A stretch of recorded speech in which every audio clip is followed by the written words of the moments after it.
মাতৃভাষা হলো নিজস্ব সাংস্কৃতিক ঐতিহ্যের ধারক ও বাহক। মাতৃভাষা মানুষকে জাতীয়তা বোধে উদ্বুদ্ধ করে।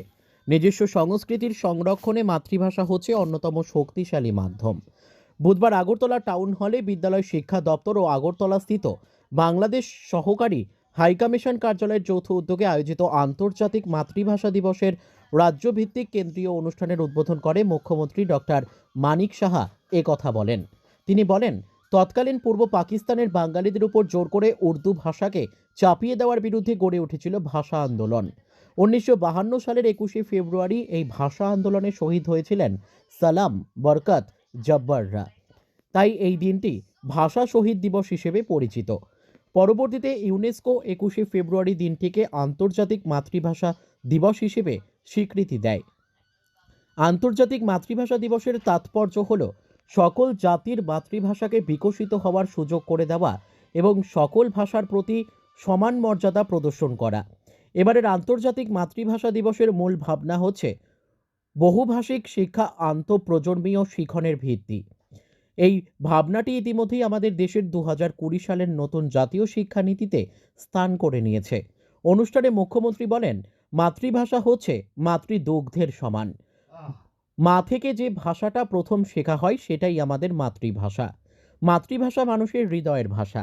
নিজের মাতৃভাষা রক্ষা করার পাশাপাশি অন্যের ভাষাকেও সমান মর্যাদা দেওয়া সকলের দায়িত্ব ও কর্তব্য।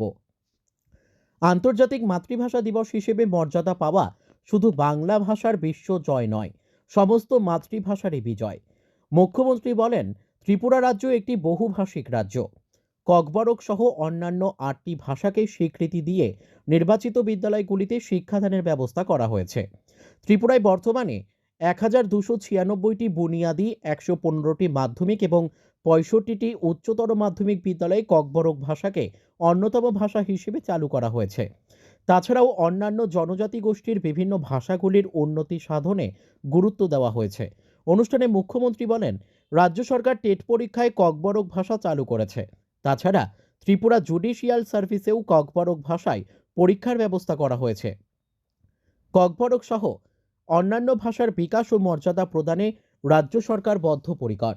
যেসব জনজাতি গোষ্ঠীর বিভিন্ন ভাষাগুলির যাতে উন্নতি হয় তার জন্য আমরা গুরুত্ব দিয়েছি। এগুলোর মধ্যে চাকমা, মণিপুরি, বিষ্ণুপ্রিয়া, কুকি, মিজো, হালাম, মগ ও গারো অন্যতম। বর্তমানে আমরা 123টি বিদ্যালয়ে চাকমা ভাষা, 24টি বিদ্যালয়ে মণিপুরি ভাষা, 39টি বিদ্যালয়ে বিষ্ণুপ্রিয়া মণিপুরি ভাষা এবং 90টি বিদ্যালয়ে হালাম ভাষা এবং 15টি বিদ্যালয়ে কুকি মিজো ভাষা এবং 37টি বিদ্যালয়ে মগ ভাষা এবং 13টি বিদ্যালয়ে গারো ভাষা চালু করা হয়েছে। আমার বলার অর্থ হচ্ছে যে আমাদের ত্রিপুরা সরকার এবং কেন্দ্রীয় সরকারের যে ইচ্ছা, আমাদের যে ন্যাশনাল এডুকেশন পলিসি 2020-তে মাননীয় প্রধানমন্ত্রীজি এই বিষয়ে আগেই কিন্তু গুরুত্ব দিয়েছেন যে মাল্টি লিঙ্গুয়াল, যে সবাই যেন বিভিন্ন ভাষাভাষীতে পড়াশোনা করতে পারে, সেই বিষয়টা আমাদের রাজ্য সরকারও সেই দিশায় কাজ করছে। Bureau report, news daily Bharat.